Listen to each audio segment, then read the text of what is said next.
السلام علیکم دوستوں آج کی اس ویڈیو میں ہم ایک نوجوان لڑکے اور لڑکی کا واقعہ بیان کرنے جا رہے ہیں جو کہ انتہائی سبق آموز ہے اور ہر نوجوان لڑکے اور لڑکی کو زندگی میں ایک بار یہ واقعہ ضرور سننے چاہیے، کیونکہ یہ ایک واقعہ آپ کی پوری زندگی بدل سکتا ہے۔ ایک خوبصورت اور نوجوان لڑکی روزانہ یونیورسٹی جاتی تھی۔ اسی یونیورسٹی میں اس کا باپ ایک ڈپارٹمنٹ کا انچارج تھا۔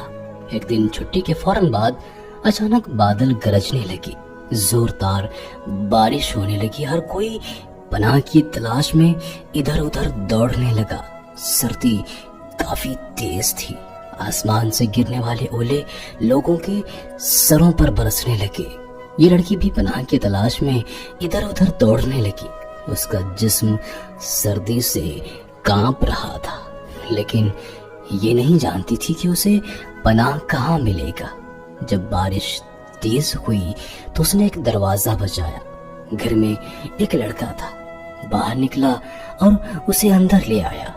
بارش تھمنے تک اس نے اسے اپنے گھر میں رہنے کی اجازت دے دی۔ دونوں کی آپس میں بات چیت ہوئی تو معلوم ہوا کہ لڑکا بھی اسی یونیورسٹی میں پڑھتا ہے جہاں وہ لڑکی خود تعلیم حاصل کر رہی ہے۔ ایک کمرہ، برآمدہ اور باتھ روم، یہی اس کا پورا گھر تھا۔ نوجوان نے اسے کمرے میں آرام کرنے کو کہا اور اس کے پاس ہیٹر رکھ دیا اور کہا کہ کمرہ جب گرم ہو جائے گا تو وہ ہیٹر نکال لے گا۔ تھوڑی دیر لڑکی بستر پر بیٹھ کر کانپتی رہی اور جب اسے کچھ سکون ملا تو اچانک اسے نیند آ گئی اور یہ بستر پر گر گئی۔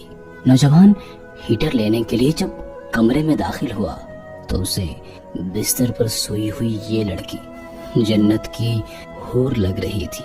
یہ نوجوان کافی نیک تھا، ہیٹر لیتے ہی فوراً کمرے سے باہر نکل گیا، لیکن شیطان جو کہ اسے گمراہ کرنے کے موقع کی تلاش میں تھا اسے وسوسے دینے لگا اور اس کے ذہن میں لڑکی کی تصویر کو خوبصورت سے بھی خوبصورت بنا کر دکھانے لگا۔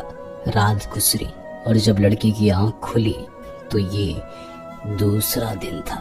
لڑکی نے جب اپنے آپ کو بستر پر لیٹا ہوا پایا تو ہڑبڑا کر بستر سے اٹھی اور اسی گھبراہٹ کے عالم میں بے تحاشا باہر کی طرف دوڑی۔ برآمدے میں پہنچی تو اس نے اسی نوجوان کو زمین پر بے ہوش گرا ہوا پایا۔ یہ منظر دیکھ کر وہ لڑکی اور بھی زیادہ گھبرا گئی اور انتہائی گھبراہٹ کے عالم میں گھر کی طرف دوڑنے لگی اور پیچھے مڑ کر بھی نہیں دیکھا، یہاں تک کہ اپنے گھر پہنچ کر باپ کی گود میں سر رکھ دیا۔ اس کے باپ نے اسے پوری رات شہر کے کونے کونے میں تلاش کیا تھا، لیکن لاکھ کوشش کے باوجود بھی اسے اپنی بیٹی کے بارے میں کچھ بھی پتہ نہیں چلا تھا۔ لڑکی نے اپنے باپ کو سارا واقعہ سنایا اور اسے قسم کھا کر کہا کہ میں کچھ بھی نہیں جانتی کہ اس عرصے جب میری آنکھ لگی ہوئی تھی تو میرے ساتھ کیا ہوا، مجھے کچھ بھی نہیں معلوم۔ اس کا باپ انتہائی غصے کے عالم میں اٹھا اور یونیورسٹی پہنچ گیا اور اس دن غیر حاضر ہونے والے تمام طلبہ کے بارے میں پوچھا تو پتہ چلا کہ ایک لڑکا شہر سے باہر گیا ہے اور ایک بیمار پڑا ہے جو کہ اس وقت ہاسپٹل میں ہے۔ باپ ہاسپٹل پہنچا تاکہ جا کے دیکھے کہ وہ نوجوان کون ہے، اس کو تلاش کرے اور اس سے اپنی بیٹی کا انتقام لے۔ ہاسپٹل میں اس کی تلاش کے بعد جب اس کے کمرے میں پہنچا تو اسے اس حالت میں پایا کہ اس کے دونوں ہاتھوں کی انگلیاں پٹیوں سے بندھی ہوئی تھی۔ اس نے ڈاکٹر سے اس مریض کے بارے میں پوچھا تو ڈاکٹرز نے بتایا کہ جب یہ ہمارے پاس لایا گیا تھا تو اس کے دونوں ہاتھ جلے ہوئے تھے۔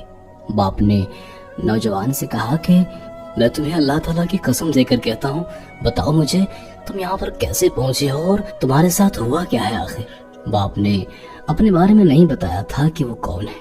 لڑکا بولا، کل ایک لڑکی بارش سے بچتی ہوئی رات کو میرے پاس پناہ لینے کے لیے آئی تھی، میں نے اسے اپنے کمرے میں پناہ دے دی۔ اس لڑکی کو کافی ٹھنڈی لگ رہی تھی، میں نے ہیٹر لگا دیا، جب اسے کچھ سکون ملا تو اسے نیند آ گئی اور جب میں ہیٹر لینے کے لیے اندر گیا تو سوئی ہوئی حالت میں وہ لڑکی مجھے کوئی حور لگ رہی تھی۔ میں نے کوئی دھیان نہیں دیا اور ہیٹر لے کر کے باہر نکل آیا، لیکن شیطان مجھے اس کے بارے میں پھسلانے لگا۔ میں اس کے کمرے میں ہیٹر لینے کے بہانے داخل ہوا میں اس کا خیال دل سے نکالنے کی کوشش کرتا، لیکن شیطان مجھے مسلسل اس کے بارے میں پھسلاتا رہا اور غلط خیالات میرے ذہن میں آتے رہے۔ آخرکار میں نے یہ کیا کہ جب بھی شیطان مجھے برائی پر اکساتا، میں اپنی انگلی آگ میں جلاتا اور اپنے آپ کو سمجھاتا کہ تم اس آگ کو برداشت نہیں کر سکتے تو جہنم کی آگ کو کیسے برداشت کرو گے؟ یہاں تک کہ میری ساری انگلیاں جل گئی اور اسی حالت میں میں بے ہوش ہو گیا۔ مجھے نہیں پتا کہ میں ہسپتال کیسے پہنچا ہوں۔ یہ باتیں سن کر باپ بہت حیران ہوا اور بلند آواز سے چلا کر کہا، اے لوگوں، گواہ رہو کہ میں نے اس پاک سیرت لڑکی سے اپنی بیٹی کا نکاح کر دیا ہے۔ سبحان اللہ۔ کہتے ہیں کہ جب بندہ اللہ تعالیٰ کے خوف سے گناہ چھوڑ دیتا ہے تو اللہ تعالیٰ اسے وہاں سے رزق عطا فرماتا ہے جہاں سے اس کا گمان بھی نہیں ہوتا۔ بندے کے دل میں جب اللہ تعالیٰ کا خیال جم جائے کہ وہ اس کو دیکھ رہا ہے تو وہ اگر بند کوٹری میں بھی ہو تو گناہ کرنا تو دور کی بات ہے، گناہ کا خیال تک بھی ممکن نہیں ہوتا۔ اقبال نے کیا خوب کہا ہے، مٹ جائے گناہوں کا تصور ہی جہاں سے اقبال، ہو جائے یقین گر کہ خدا دیکھ رہا ہے۔ کاش کہ ہم سب کو ایسا یقین اور ایمان حاصل ہو جائے اور ہم سب اللہ تعالیٰ کے نیک اور فرما بردار بندے بن جائیں۔ عام طور پر جوانی میں انسان بڑا بے باک ہوتا ہے، گناہ کو وہ گناہ ہی نہیں سمجھتا، لیکن جب جوانی ڈھلتی ہے، موت آتی ہے، پھر اس کے بعد پتہ چلتا ہے کہ یہ دنیا تو صرف ایک دھوکہ تھا، اصل زندگی تو اب شروع ہوئی ہے، جہاں نیکوں کے لیے جنت اور بدکاروں کے لیے جہنم کا دردناک عذاب تیار کر کے رکھا گیا ہے۔ کاش کہ ہم سب کو ایسا یقین اور ایمان حاصل ہو جائے اور ہم سب اللہ تعالیٰ کے نیک اور فرما بردار بندے بن جائیں۔